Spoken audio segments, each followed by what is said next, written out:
Thank you for listening to Comics for Fun and Profit. This is Drew with a special episode of my other podcast that I co-host regularly, and it's Weekly Comic Spotlight over at John Mayo's comic book page. And for those of you who haven't heard it, I wanted to give you a chance to listen to it. It's a standard review show of a Marvel, a DC, and an independent comic each week. So check this out, and if you like it, go over there and subscribe or check out those episodes. They're a lot of fun. So thanks again for listening. Here you go. Now, starting us off in DC is Deathstroke number 28. This is written by Christopher Priest, and sometimes I like his writing, sometimes I don't. And this is one where the writing just didn't quite work for me in a couple of ways. And I don't know if I was just to have my mind on other stuff or what, but it really kind of felt like this issue jumped around a bit from scene to scene. Just a bit. Okay, so it's not my imagination. It is not. Okay. No. I was thinking of, there used to be the old time variety show reruns that I'd watch at my grandmother's, and there was a plate spinner who would start spinning a plate and then have to move to the other and then move to the other, but then he'd have to run back to that first plate and keep it from falling off.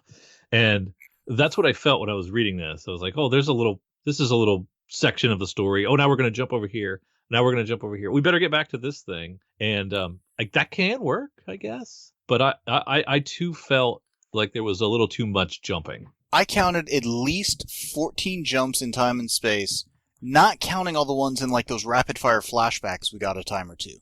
And This issue footnoted at least 9 different previous issues of this title.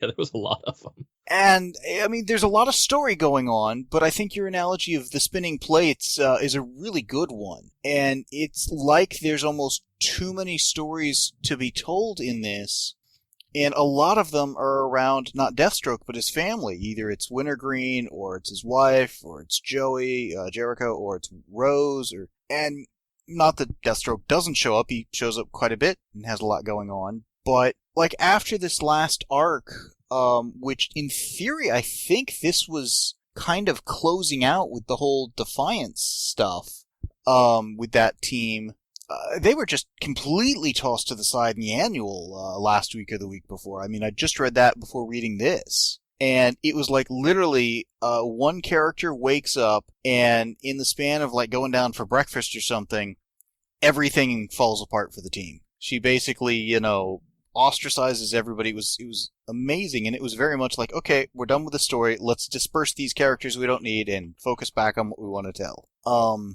And I think if you had missed that annual, you might come into this thinking, what happened to them? Or if you'd been liking that previous arc, which had Kid Flash and Power Girl. And in fairness, most of the other team members of Defiance, Jericho, Rose, and Tara, are longtime Deathstroke characters. So they kind of stick around because they would have anyways. But I just was unimpressed by the disjointedness.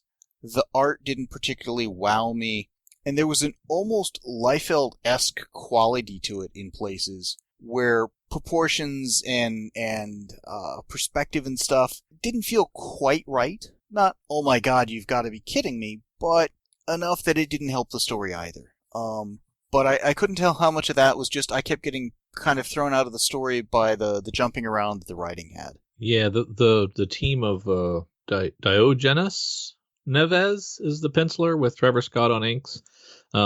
Yeah, I thought there were some really nice panels, but I could definitely see where there may have been some problematic areas for you. But all in all, I thought the art was not the problem. It was more writing for me, and I'd heard a lot of good things about Deathstroke. And it was an Eisner-nominated DC series, which in recent history there haven't been very many of those. When was it Eisner nominated? Last year, or? Yeah, the last cycle through. Okay. And so, wow, Deathstroke got nominated for an Eisner for Best Series. That's really saying something.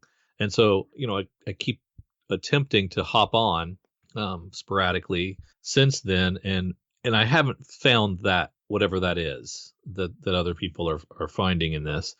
And it's just this issue in particular with all the jumping around. And I don't know if the plot really moved forward from the beginning to the end because of all that jumping around. And it for me, it didn't have a hook. It didn't pull me in, and it didn't make me want to come back. I was a little disappointed in it. Well, I think any movement it may have had, again, goes in that spinning kind of a metaphor where they are reminding us of plot lines, but I would agree, it didn't feel like anything moved substantially forward. And I think that's problematic because you can't just keep teasing, oh, we're going to do this, or whatever, and never really move the story forward. I also just have some conceptual problems with one or two of the things they've been doing with the character in this run, and I think some of that predates Christopher Priest. This whole icon suit or whatever that is giving Deathstroke and the 4 or 5 other people who have similar suits, various powers, be it of flight or increased invulnerability or what have you. The Deathstroke I remember pre-Flashpoint and such, he didn't need any of that. He was just that good. Yeah, or the ones that we're reminded of in Green Arrow, that we're seeing on television regularly. It doesn't really line up. Yeah. Well, and this version of Jericho is so unlike the classic Wolfman Perez version that it is just appalling at times. I do like the practice of crediting creators for their contributions. Deathstroke created by Marv Wolfman and George Perez. I think those are nice touches. I don't know that they do them consistently, and I think they must pick and choose who they honor with those, or are forced to through litigation. I'm not sure. I don't think it's litigation, at least in the case of Wolfman Perez. Certainly the agreement. I was thinking of the Superman, the Siegel Schuster stuff down there. Well, that looks like a lawyer wrote that. I was going to comment on that because the reason that's in there is because we have new Superman, not even the Clark Kent Superman. Yeah. And it's like those guys didn't create the current Chinese guy that we've got in as the new Superman. No. So to me, them getting credit for derivative work. Now, granted, we wouldn't have had this new Superman without the other one, but the point is we had the other Superman for 75 plus years, 76, 78 or whatever, before we got this new Superman. The only thing they really borrowed was the name and the rough power set, but you could argue that's become iconic. I like it when they do that, but then there's so many other characters in here that they could have also credited somebody with having created. Yeah, so I'm not sure what the line is, and what rises to the occasion of this character was created by this person, and but it always seems usually a nice touch when they add it. I would hazard to guess that the line is title character. And or one of the big dogs, the Trinity, Superman, Batman, Wonder Woman, or something of that sort. That's what I would suspect, but I honestly haven't given it a whole lot of thought and really noticed where and when they credit characters, again, like Superman here, that I wouldn't have otherwise expected. Who do they credit Wonder Woman to? The creator of it, William, I forget his name. Okay. They do credit him then. Okay. I thought so. And that one also may be contractual, because my understanding is they have the rights to retain the rights to Wonder Woman so long as they do 4 issues a year featuring the character. Which these days sounds like a laughably low number. Keep in mind that was probably agreed upon at least before the 80s. That much I'm certain of. And at one point there was a Legend of Wonder Woman miniseries that lasted 4 issues between, this was around the time of Crisis, between the previous run and before the Perez run started, and that was to guarantee they got the number of issues out that year to retain the rights to the character. And those were the only 4? I don't think they were the only 4. I just don't remember the exact timing, because this would have been 84, 85-ish. Yeah. And I wonder if it's calendar year or rolling 12 months. Don't know. I'm sure there's a lawyer who could tell you. Maybe. That's crazy. Yeah. Speaking of the new Superman, he was in here having blatantly announced his intent to go after Deathstroke, because of course that's how you do international things. You're on a ferry going across the river or whatever, and announce it or something. I don't know. It's crazy. What I did find interesting, although consequential, is he is in not his current outfit. In one of the stories a few months ago, I think it was December. His costume changed a little to an S that was almost more of a yin yang kind of symbol or whatever. So I don't know if that's dating the story as having happened prior to it, or if this artist just didn't get the memo that the costume was slightly different. Either way, it doesn't really matter. But it was something I noticed. Yeah, so you've been reading this the whole time and previous iterations as well. How does this stack up for you versus other Deathstrokes of the past? Low on the rankings. Okay. In terms of, there have been other runs that I thought were much, much better. And this, between kind of that spinning plates and the art in some places was good, other places I thought it's like, wow, it felt like it was shortcutted there or something. This is not a title I would recommend.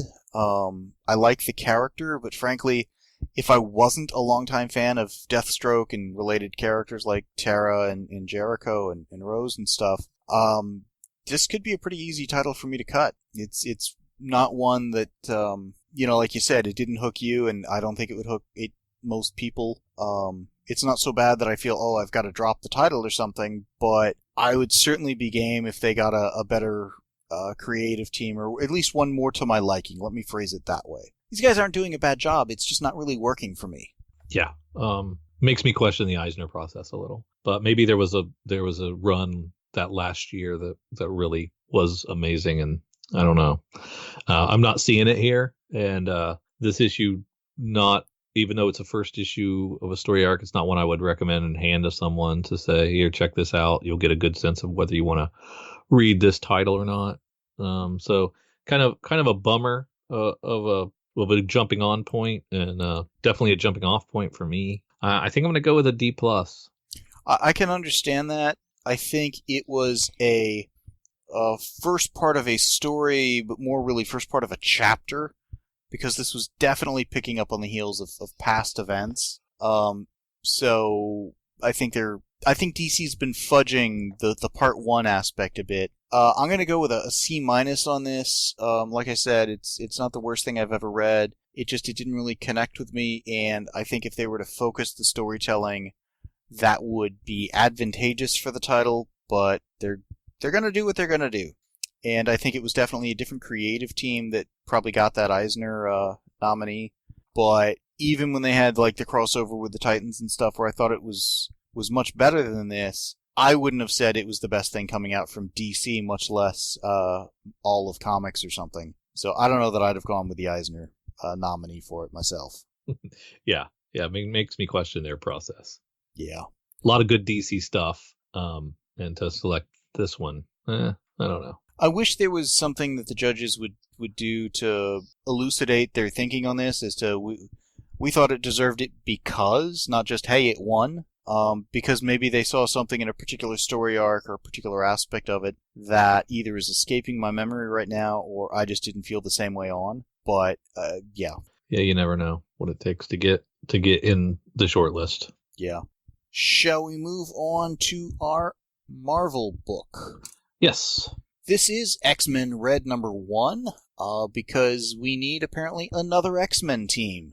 I was going through doing the number crunching this weekend for the January numbers, and there was some reorder activity on X-Men Blue and Gold that got me looking at the titles. And what I noticed is X-Men Blue, X-Men Gold, and Weapon X, and I think Astonishing X-Men are all selling at roughly the same numbers, which I'm thinking 40,000 range. I could be off. I'm doing that from memory.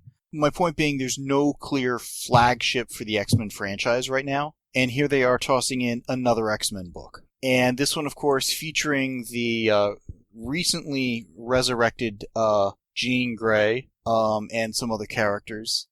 And overall, I like this. Tom Taylor, I think, is a very talented writer, but there were a few kind of writing conventions, crutches, call them what you will. Hey, let's start with an opening scene of the X-Men rescuing a mutant. And then let's cut to 2 months earlier and kind of build up to how we got here. As if you need to build up to why a mutant in the Marvel Universe needs rescuing. It's kind of just the way it is. And I'm a little more forgiving of those if they connect the dots by the end of the issue. But they didn't seem to get back to where we were when they went back. So I guess that the whole story arc will be getting us back to that 2 months later. Was that your take?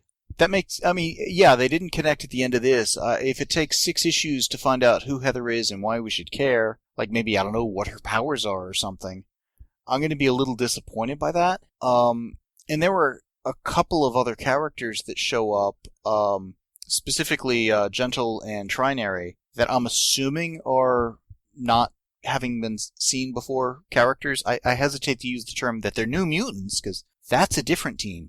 I didn't recognize them. I don't know if we've seen them before or not, but all they do in this issue is, at the end of that opening sequence, stand there heroically. And it's like, is it going to take us that long to circle back and find out what's going on? But there were a couple of moments here that I really liked. There was 1 or 2 moments that I thought were particular groaners, like the name of their headquarters. Yeah. Of Cerebro? Cerebro with C-S-E-A, Erebro, or Rebro, or whatever. And I'm like, I can't even do this verbally. It's one that I think would work better. I was going to do a seriously kind of a thing on it, but I don't know. The whole thing with playing on the name of Cerebro, but doing the pun on the C because they're underwater, 3,000 feet down or whatever. It's like, and they've apparently just bamfed in there with Nightcrawler. It's like, I'm not sure that's quite how his powers work with the line of sight and all of that. But hey, let's ignore all of that that's been, established continuity and whatnot for a few decades. Now, that's the first time we've seen Cerebro as a underwater fortress, because I don't remember seeing it anywhere. Brand new as far as I know. Okay. I don't recall seeing it before. I thought that was a really interesting reveal, and I was excited to see more of it, and then we didn't. I thought the United Nations and political aspect of this was fun. I liked getting the votes ahead of time and shoring up support from some cool characters. Mm-hmm. I enjoyed that a lot, and then the whole motion and working through the bureaucracy. I really enjoyed that. I thought that was fun, and the unfortunate turn at the end that kind of set everything back and derailed the whole plan that she had. That was a really good move and worked really well on the page. And so I think there's a lot of fun stuff in here, and I really like a lot of the characters. They work well together. There's tons of great stuff in here to like, and I find that a lot of it's working really well, and working well together. I would agree with that. The whole United Nations bit when Jean addressed them, I thought that was really well done. I was surprised by that because the comic was billed as, this team will use any means necessary. And I'm like, wow, a diplomatic approach. They are going with any means necessary. I mean, I didn't see that coming, but having both Atlantis and Wakanda recognize this mutant nation, whatever that's going to be, I thought was very interesting. It made sense. I'm curious where they're going with this, because they seem to be going in a different direction than let's have everybody live together in Genosha or whatever. The events afterwards, particularly with that UK ambassador, when she was talking to Jean, as that was happening, I'm like, I think I know who's pulling some strings here, and I was right a few pages later. It was a cool reveal, and it's one of those things, though, that when you're dealing with the X-Men, you've got to expect public opinion is going to drastically change against the X-Men on rapid notice. I mean, they should have danger room maneuvers around that by this point. It happens so often. In this case, it was incredibly well kind of orchestrated and whatnot. And again, artfully done, both literally on the art, but also story-wise. This is going in some different directions than I think the X-Men have done before, or at least a different way of telling similar sorts of stories, if you know what I mean. Yes. Yeah, and I think some of the other team members are good team members. I really like Nightcrawler. I really like All New Wolverine, and I like Honey Badger a lot. They didn't get a lot of time in this and didn't play major roles, but I can see them getting a little more screen time in future issues. But I thought they were used well in limited fashion, and it's a team that I like, and so like more parts of it than maybe I do the blue and the what's the other one, gold. Blue and gold, yeah. Yeah. So I'm hoping if this series continues as this first issue, that this can be my X team book again, because I've been without one for a while, and so I'm looking forward to the next issue, and I hope it's as good and strong as this issue is, because I thought this was really good. I would agree story-wise, this was really strong. I thought the art could have been a little better, but it certainly told the story very effectively. I think with this lineup of mutants, it's hard to consider this the flagship X book, but I think they may be trying to position Astonishing X-Men that way, just failing to do so. Yeah. But I do like this lineup. I'm curious particularly if Trinary and Gentle are going to become members, if they're going to become meaningful members or what. I was kind of expecting the other Jean Grey to show up here, but it makes sense kind of that she didn't. But not having any other kind of core X-Men, if you will, because Wolverine, this is the new one, not the original. It's not even Old Man Logan, for that matter. But we don't have any of the more iconic... I mean, Nightcrawler being the exception, of course. He's a long-time X-Men, starting no with Giant Beast, no Size. Cyclops, no Colossus, yeah. Or Storm, or, Yep. I mean, Rogue, Kitty Pryde, Rogue, Gambit. I mean, there's probably another dozen you could list that would be considered kind of primary X-Men, if you will. And do you think that's something Marvel is doing deliberately by putting these different teams together with maybe an iconic character or two, and seeing and how the teams shake out, what fan response is, what sales response is for these, and then making a decision for what the new flagship is going to be after Wolverine returns, after that long miniseries, whenever that happens? I don't think they're that data-driven, but I could be wrong. I think they're just picking different mixes of characters to see what happens, but if they've got a solid game plan for this, it eludes me. Yeah. I would hope that there's something to be learned from these, because I don't know if Astonishing Gold and Blue are going to last. They have end game. Have they been announced as when they're going to end yet? Any of those? Not that I'm aware of. Not yet, but I can't imagine that they're going to continue like this, especially once Wolverine returns. I would think there'd be one. I would think they would try at least one big unifying title to capitalize on longtime X-Men fans and folks that want to see that. I would expect at some point they'll do kind of what they're doing with the Avengers. Merge them, go weekly for a few months, and then split them back out. But even splitting them back out, the X-Men Blue is essentially Young X-Men, and that's been going on for a good couple of years now. So I think they can run with this long term. I don't know that they should. So X-Men Blue is kind of like the all new X-Men title? It's the time displaced group. Yes, okay. Was that all new X-Men, or was that Young X-Men? Or I think that was all new X-Men. Maybe it was all new X-Men. There's so many X titles, and they shuffle them every so often. It's hard to keep track. It is very challenging to keep track of who's who and who's on what team, and who is which is supposed to be the premier title. Which one is supposed to do the heavy lifting? I don't know. I would expect it to be Astonishing right now, but sales-wise, it's almost indistinguishable from the others. I think they need to shore up the X-Men line. I mean, they're telling decent stories in some cases, but the sales just aren't there, and I think a lot of it is because there isn't an X-Men title. You want X-Men, there's now 3 flavors of X-Men. Just with X-Men as the start of the title. For yourself? Do you have a clear favorite for yourself?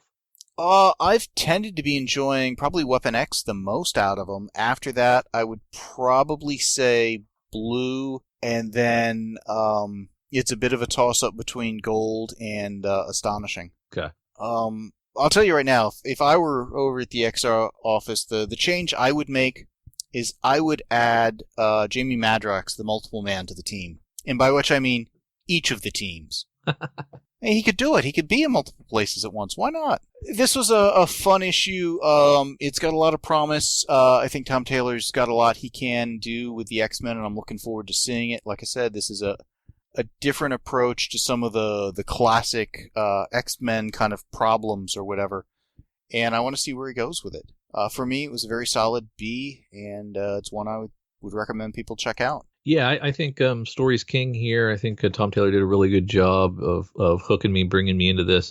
This is something that I would recommend to others to sample and check out if they're interested in an X book to try. Definitely something that I think has a good foundation going forward. So I'm right on the B plus A minus range. I think you're right about the art though, so I'm going to go with the B plus. It's still a really good read and a lot of fun. Yeah. It's one that if they had gotten, like a John Cassaday or some other really, top-notch artist, this is one that could have instantly become almost the flagship book for, a little bit maybe. Yeah. We'll see how it goes. I'm curious. It's just I was surprised when I looked at the X-Men sales numbers how they were all almost right next to each other, and again at that 40-ish thousand level. I forget exactly where. Yeah, because historically, there should be an X book in the top 10. There should be always be a Spidey up there. There should always be an Avengers book up there in my head, in my idealized version of what should be selling. Those three should have a premier book that sells really well. Well, in the past, when we've had a clear flagship title and then the other books in the franchise, there's always been that one that's selling head and shoulders above the rest. You would have Batman, and then you would have Legends of the Dark Knight. You would have, other Batman flavors, but it's clear, well, there's Batman. Or you would have X-Men, and you would have peripheral titles, X-Factor, X-Force, whatever. X-Men would be the top seller. You'd have, like, Green Lantern, and then you'd have Green Lantern Corps or some other stuff. But now it's unclear where the lead character isn't the flagship book. The flagship book doesn't have quite the pull, and therefore it's not the flagship book. And this is, I think, why a lot of people are saying there's simply, too many comics coming out. There's a plethora of choices and no clear, this is the one you ought to be getting. So we'll see what they do. I think, with them announcing Wolverine coming back and all that at some point, every year or two we get a pretty good shakeup on how the teams are aligned with the X-Men, and that'll probably be the next major shakeup of that sort. Will this be every 2 weeks as well?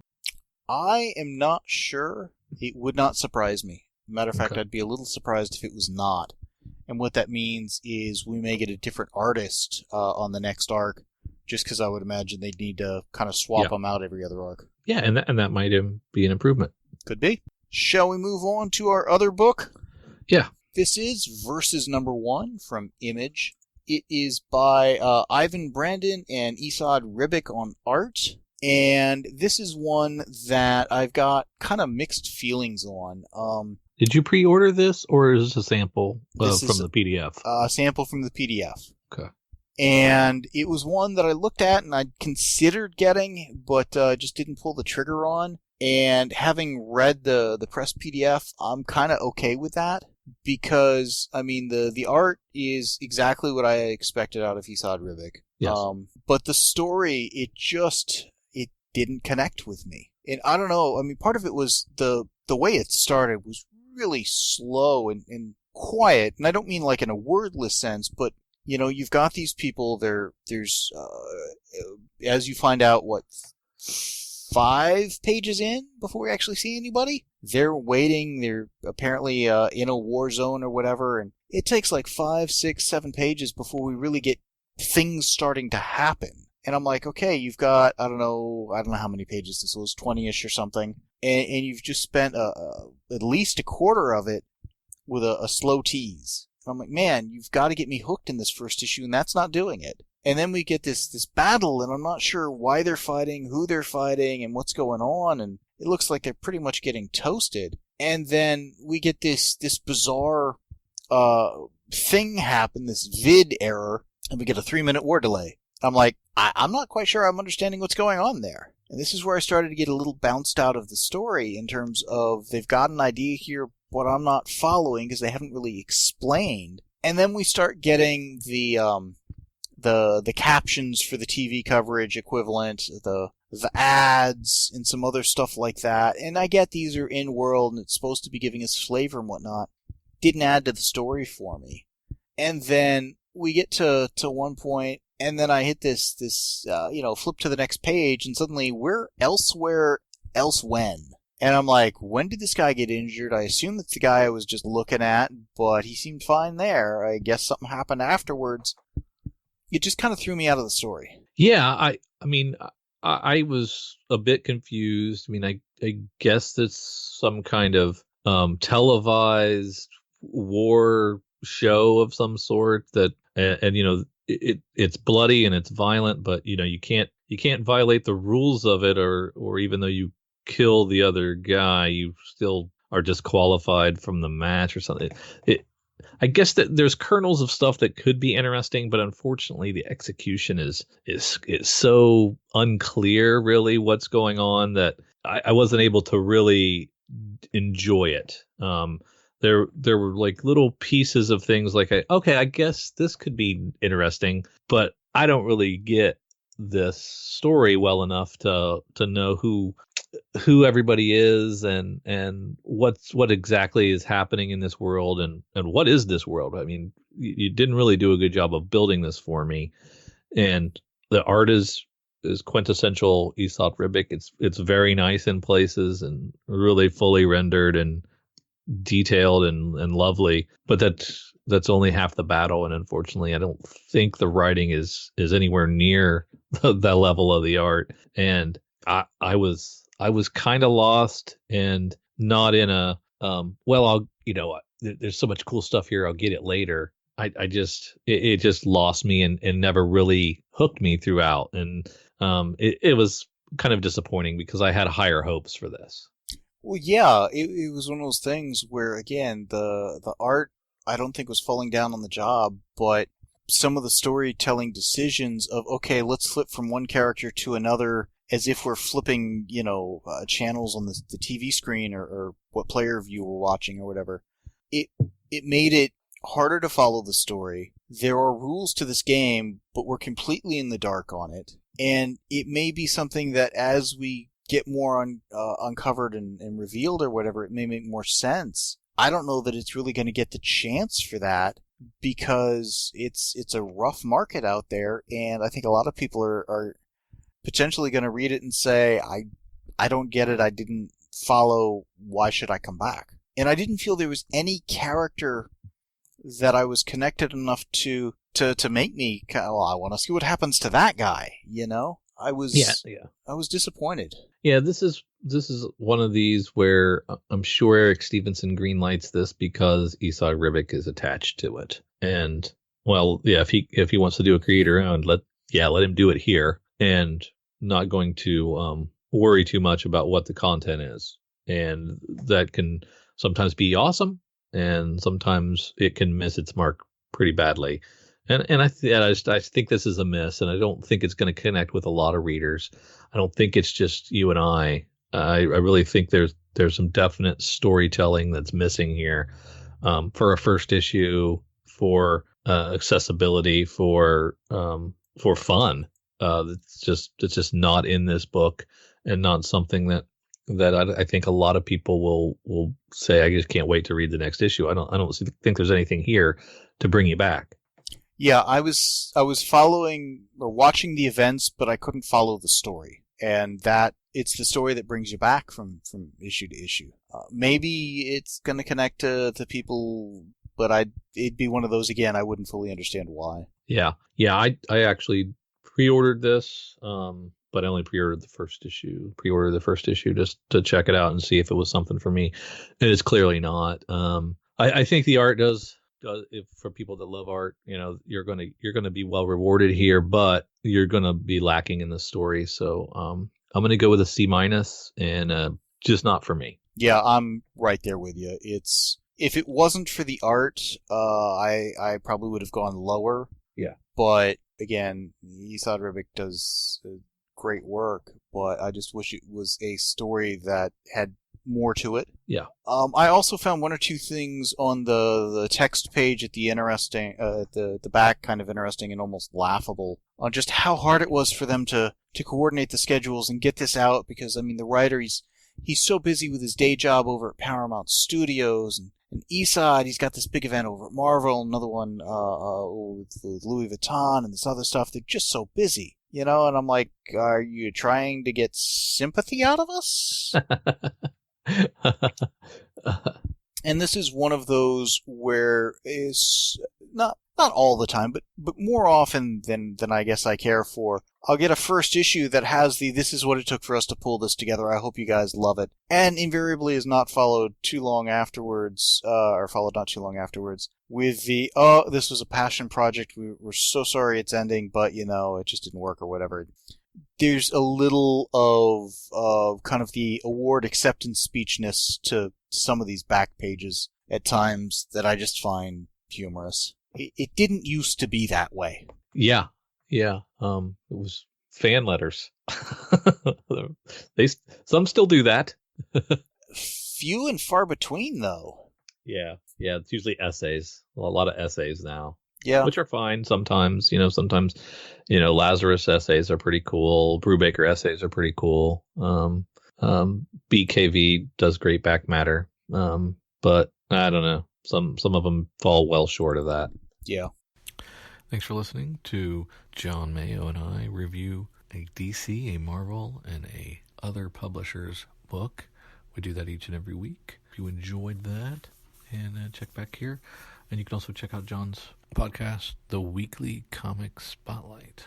Check him out at the comic book page website. Thank you guys for listening. Drew signing off.